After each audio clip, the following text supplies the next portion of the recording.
Hi, you're not gonna believe how many awesome and interesting games released in 2000. So here's another 10.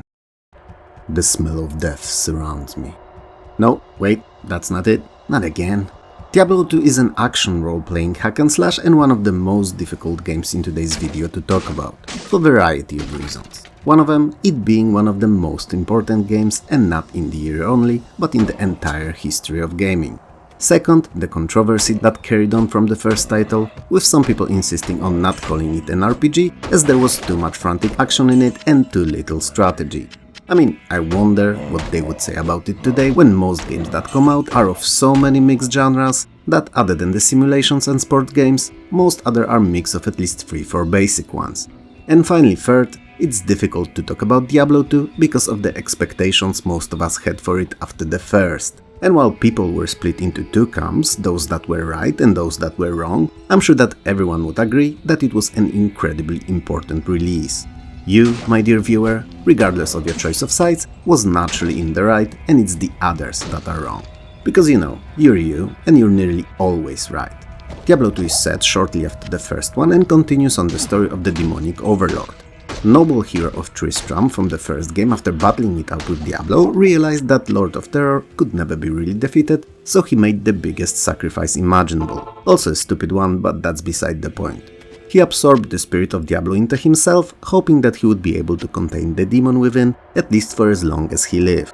Well, as strong of a warrior as he was no scholar, and his lack of a very basic demonic knowledge that most of us take for granted, having been educated from young age, caused him to lose himself and be corrupted by the overwhelming evil, losing his human nature and transforming into the Dark Wanderer, which coincidentally is also who my boss's wife was dressed as last Halloween, as she wanted to take form of something nice, cuddly and not as dangerous as she is. And Diablo, especially in his Dark Wanderer form, was something she found to be laughingly cute. So yeah, I have first-hand experience with the dark and demonic. Anyway, coming back to our game, the Dark Wanderer did just that, wandered. And wherever he went, he brought death and destruction with him. Until one day, that is, when seemingly random and unspectacular adventure, visited a rogue encampment in the middle of nowhere and decided to help its inhabitants, slaying nearby monsters that plagued the surrounding areas. That small and objectively insignificant decision in a grand scheme of things set him, or well you, on a path that will take you through 4 chapters of this roller coaster of an adventure filled with demonic horde slaying, farming better and stronger gear, and eventual clash with different hellspawn bosses and the Dark Lord Diablo himself.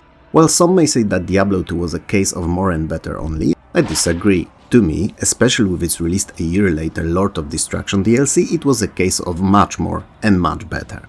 Everything that made the first game so popular and fun was polished, expanded upon and remade to be even more fun, varied and addicting. And through its baked-in randomness of nearly everything and online multiplayer, Diablo 2 became one of the most memorable experiences of its time. And sure, it could be argued that Diablo 2's storyline is very linear, that it's unbreakable daisy chain of quests, but honestly, how many of these quests do you remember? 2, 3, maybe 4?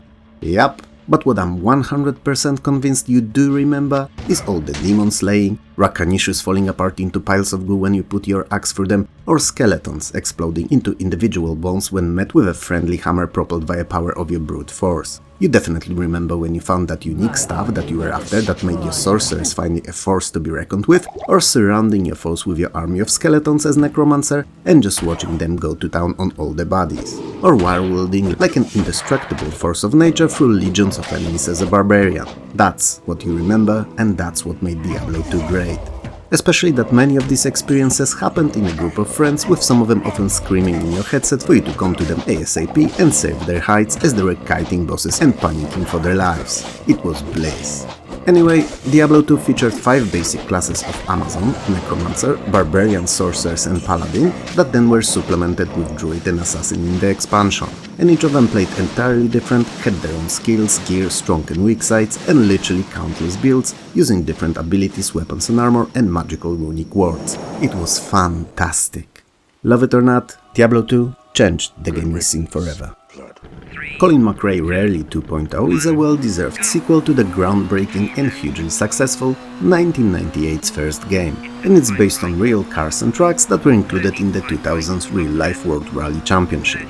It lets you take part in numerous rallying events all around the world, splitting into special stages when playing quote-unquote career, so championship, or just hop in and enjoy the arcade mode against AI drivers. Everything that made the first game so popular is retained and polished to be even better and more involving. So you have 13 different painstakingly modeled cars, 80 unique racing stages split into 8 countries, and 3 difficulty levels for an ultimate off-road rally experience. Most countries are locked and you need to finish in the top 6 in the championship mode in a particular country to unlock the next, and while it may not be a realistic choice, it's definitely an incentive to try to do good in all races. And you will have to try for sure, as in this one, it's not only about racing, it's also about preparing your car for the races, repairs, and learning all the tracks and how to approach each and every corner, as there is no driving line of any kind in CMR2. So you always have to prepare your car for the next 2 stages, keeping in mind that they may offer dramatically different road and weather conditions. So finding a compromise between them is often something that may be a deciding factor between placing high or low. What's more, every 2 of these stages you have an hour to repair all the damage sustained. And depending on which parts of the car are affected, these repairs take different amounts of time, so it's not unusual to just fix what's most pressing or important and leave the rest for when you have spare time. So, while it all may seem like a list of problems, it's actually a rundown of perks that make CMR2 so goddamn fun. Sure, perhaps it's not as great and world-shattering as the first game was, but when CMR came out, all the competition that it had was at least a league or 2 below it, and Colin McRae Rally 2.0 dropped next to Rally Championship, which was fantastic too, and as good of a game. So, I'd be hard-pressed to pick better, but ultimately it only means that in the year 2000 we had 2 amazing rally racing games, and more is better, right? All in all, CMR2 is a brilliant racer and well worth your time even today if you're into the sport or racing, so make sure not to ignore it and give it a chance if it somehow falls in your lap. First 2 Earthworm Jim games were some of the most bizarre and unusual run-and-gunning experiences that you could have, and also the most fun in a rather stale-by-then genre. You could expect anything and everything from an Earthworm Jim game, and that's why they were not only beloved by many, but also very unique in their own right titles. So the third one in 3D no less, had to be the same but newer and more refined, right? Well, I really don't know how to tell you this, but no, not really. It's not a bad game, don't get me wrong, it's all fine, and a decent 3D title in its own right, but it has nothing on the 2 originals. Probably because it was not developed by Shiny Entertainment anymore, or because it was stuck in development hell and delayed repeatedly. It's hard to tell with pinpoint accuracy what was the reason, but something down the line went wrong and it failed to live up to both gamers' expectations and, what's worse, what devs promised that it would offer while it was still being developed. Like I said, it's not bad, it just would have done much better if the protagonist would be changed to something else and anything in relation to Earthworm Jim was removed so that it would not be unfavorably compared to the 2 all-time classics. So, what is it all about then? Well, Jim is hit in the head by a flying cow, as it tends to happen in these more rural areas, and he falls into coma. While being under, with his body lying somewhere in a puddle of his own warm pee, no doubt about that, he discovered that he has quite literally lost his mind. Lost it to his old villains no less, who entered his subconsciousness and roam it as they see fit. It became painfully clear that if Jim doesn't do something about them, he'll stay in the coma forever. And that cannot stand. Because Home Alone was to air this coming Saturday and Jim was really looking forward to rewatching it again. So, to restore his sanity, he must find and recover so-called golden adders of lucidity, which allows him to unlock all parts of his brain and defeat the bodies that went to town in him, rearranging stuff, destroying memories, and overall being dicks and toying with our poor worm's sanity and life. Jim is naturally armed with his blaster, his wits and dashing good looks, well, for a worm at least, and he's ready to take the kicking back to the asses that deserve it. Now, have Earthworm Jim 3D not be overhyped and somehow managed to release 2 years earlier, it might have been a hit and a cult classic, but by year 2000, facing likes of Super Mario 64 or Banjo-Kazooie, it looked, and worst of all, played like a game that was stuck in time and forcibly moved to 3D without any soul or passion behind it. I wouldn't go out of your way to seek it out, as it's not worth it, but if you have it already, you can give it a go and see if it's something you'd like to complete for whatever the reason. Thief to the Metal Age is a stealth first-person game following the exploits of Garrett, a master thief who we first met in the original and taking place in steampunk metropolis, aptly called The City. Thief 2 in large part was a love letter to the fans of the first game, as not only it built and expanded on the ideas from it, but also incorporated many changes that fans were asking for and improvements that they were verbal about, which is not something sadly that we're used to these days. Feedback, especially a negative one, is often criticized, and devs defend themselves, taking it personally rather than trying to find the reason for it and solutions to fix what's broken.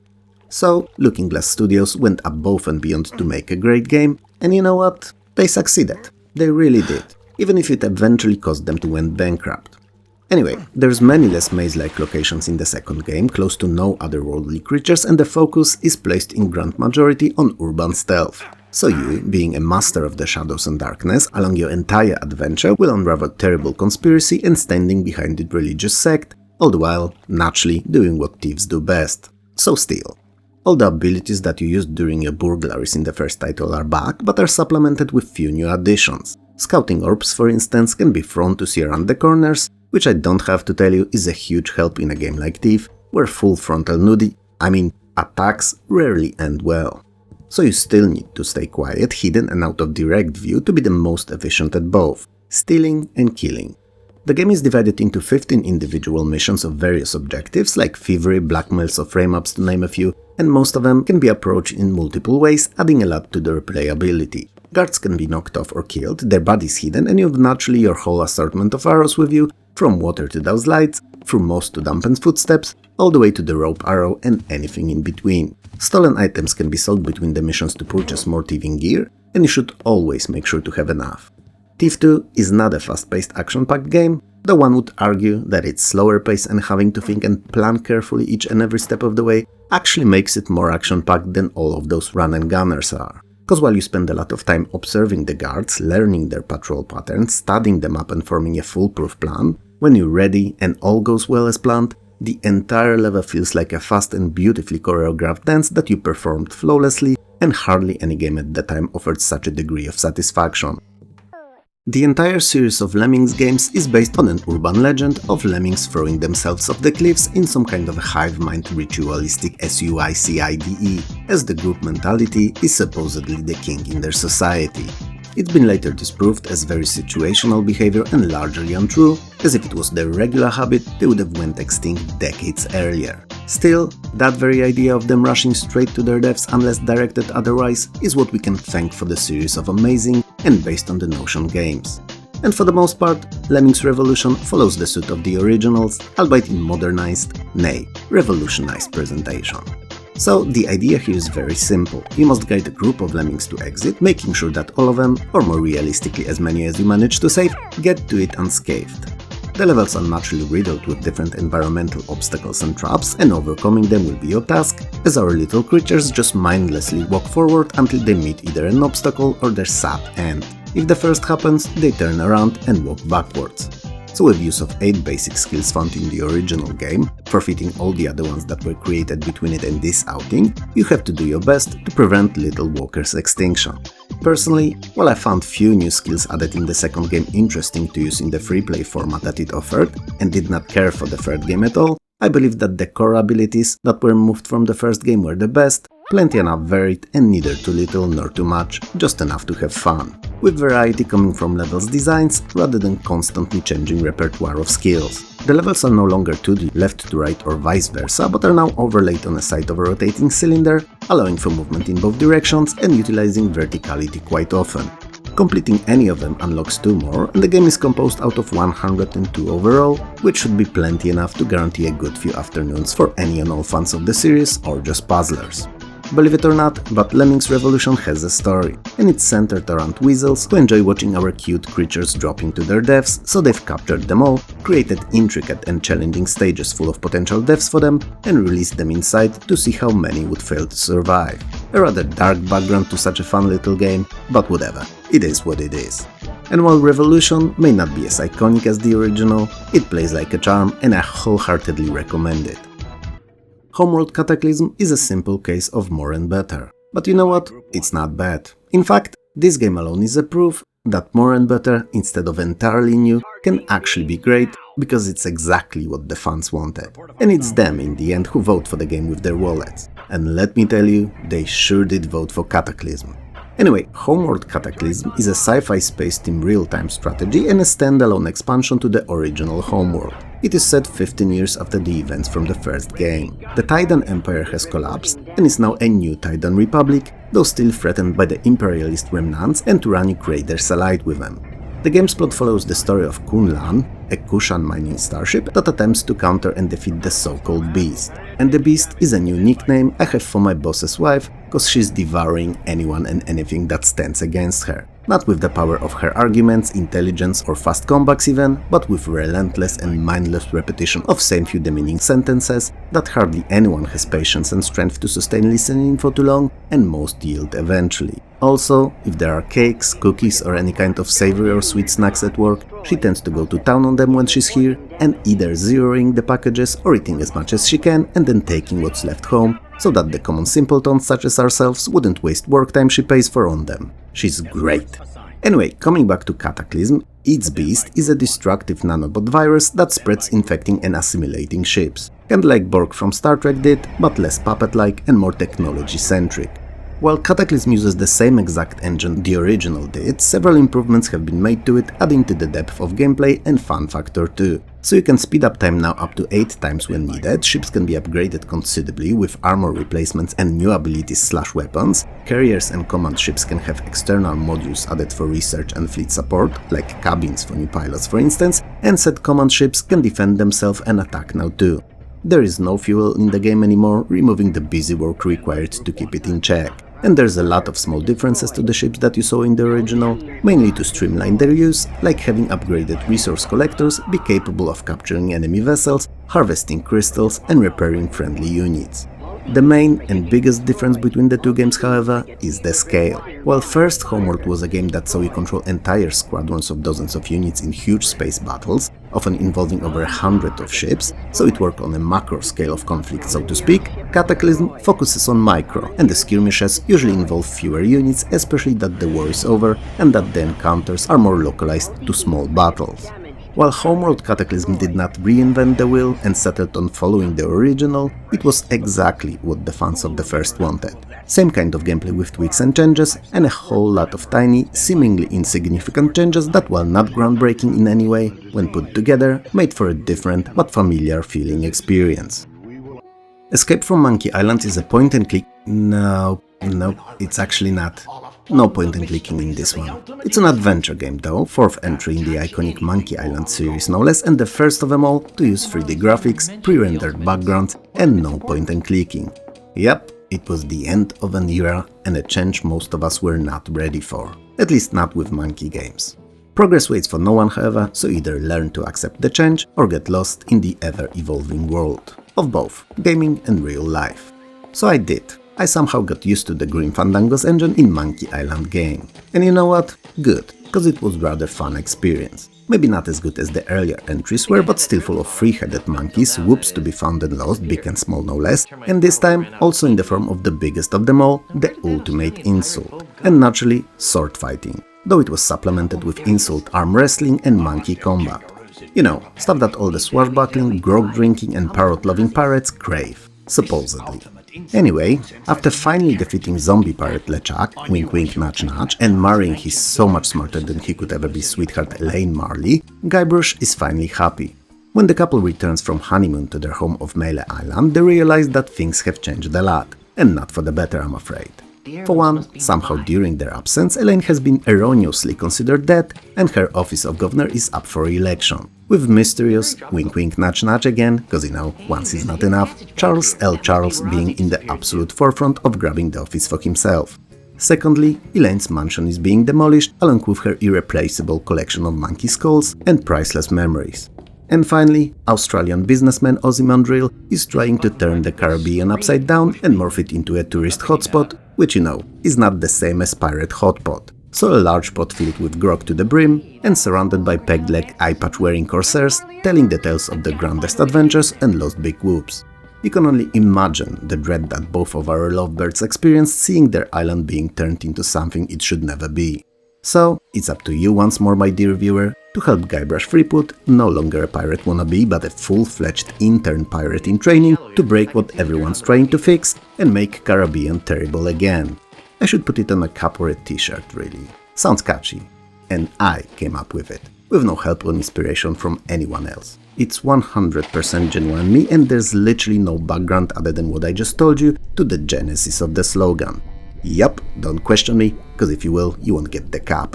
Escape from Monkey Island is the last LucasArts game in the series, and all the other ones were made by other companies. It's a fun goodbye to the classic adventures of our clumsy and heartwarming hero that ever since this installment were never the same. Not bad, just something entirely different. So if you like the earlier games and enjoy adventure titles, it's definitely one not to miss. Wizards and Warriors is a traditional first-person RPG in a style of the classics of the genre, like Wizardry games, which also happen to be made by David Bradley, responsible for our today's title.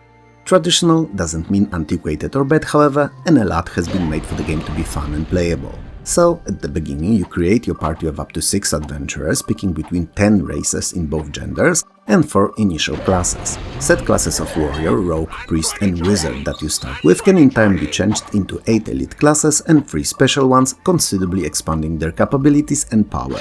Having a choice of promotion, however, is not free and will require a completion of specific tasks, adding a lot to the fun factor and a feeling of having achieved something noteworthy. All these races differ in more than just their looks, with some being humanoid, animal hybrids, but also strong and weak points, bonuses and penalties, and special abilities. So, if you're someone who likes to replay your RPGs with different builds, Wizards and Warriors is definitely a title to keep in mind. While the towns that you start in and get to visit on your adventure are just static screens with clickable locations, the rest of the game world is viewed in first-person perspective with free exploration and camera rotation. Most of the game is open from the get-go and you can explore it freely, but there are some areas that may have restricted entry, locked off behind quest completion or acquiring of specific objects. Dungeons are fun and aplenty, and if you're someone who traveled through your fair share in games like Eye of the Beholder or Dungeon Master, you'll feel right at home in Wizards and Warriors. Though it has to be said that while exploration and ranged combat are in real time, melee range battles are turn-based. Not everyone's a fan, though personally, for me, it's an upside. Enemies are a mixture of scripted, always found in particular spots, and those that appear randomly, and a rather vast cast of different characters and creatures, fun to battle with and discover best strategies against. Magic is split into 6 schools of Spirit, Moon, Sun, Vine, Stone and Fiend, with 7 levels of spells each and many spells in each level. The game is naturally chock full of quests, and you can take different ones as jobs or side quests in numerous guilds that you can visit and join. An interesting mechanic is the ability to switch classes, which allows you to change class of a particular character as many times as you'd like, with a caveat that you can never switch back to the class that you abandoned. It's obvious that Wizards and Warriors was not the best or the most popular RPG of 2000, as if it was you'd be like, oh yeah, Wizards and Warriors, I remember that, and instead you were like, Wizards and Warriors, wasn't it an NES game? And don't deny, I heard you saying it. Despite all that, it's a very decent and fun game, definitely worth checking out and maybe even a playthrough, if you find it to your liking, that is. Oh, you must be wondering why, where and what you're supposed to do in Wizards and Warriors, right? Well, an evil and powerful ruler known as Lord Set has been long considered vanquished, dead or gone, one of the 3. And the land of Gale Saran was prospering. People were happy, rich and living in peace. Well, until he came back, that is, because as it turned out, all he was is away, probably on a long holiday or conquering something somewhere, so when he came back, he decided to take what's in his mind at least rightfully his. Or for the taking, cause in tyrants' minds these are synonyms. The only way to defeat him, it seems, is by wielding a magical Mavin sword, forged from 2 metals bearing the properties of opposing forces, good and evil.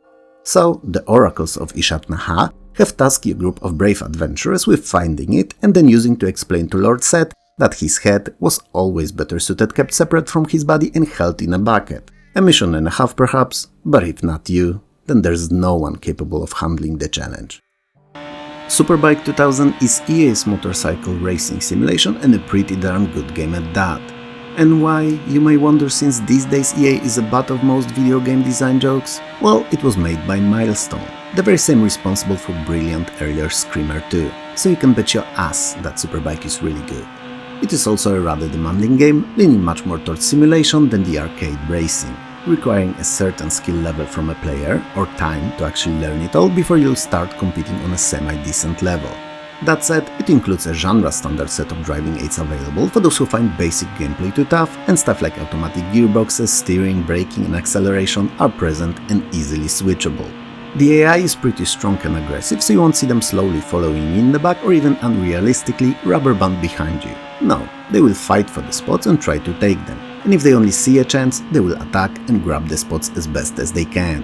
So Superbike 2000 is definitely not a game in which you should expect placing first in each race, especially not on your first few tries. All that said, as much as AI is great in combating your speeder on a track, they're dogshit when you're off the track after falling from a bike and running to retrieve it, and will happily run into you at full speed. So something that in real life would most likely either put you in hospital or straight up kill you.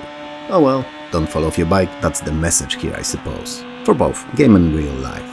While Superbike 2000 features damage to bikes that actually impacts their performance, sadly there's no visual indication of it, which is a bit off-putting as it takes you out of the experience a little, seeing them performing worse and not knowing why. That's a pretty small complaint though, and doesn't really influence the overall quality of the game. Superbike features 13 real-life tracks taken from 1999 racing circuit and some of the world's fastest bikes, all recreated beautifully in high detail with motion capture and running super smoothly.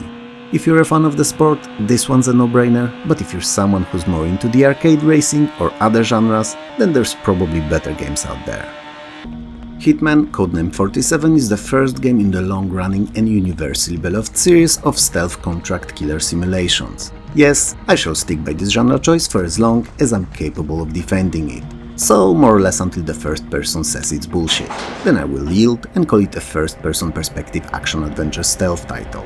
Though in my heart, it will always be a hired assassin simulator.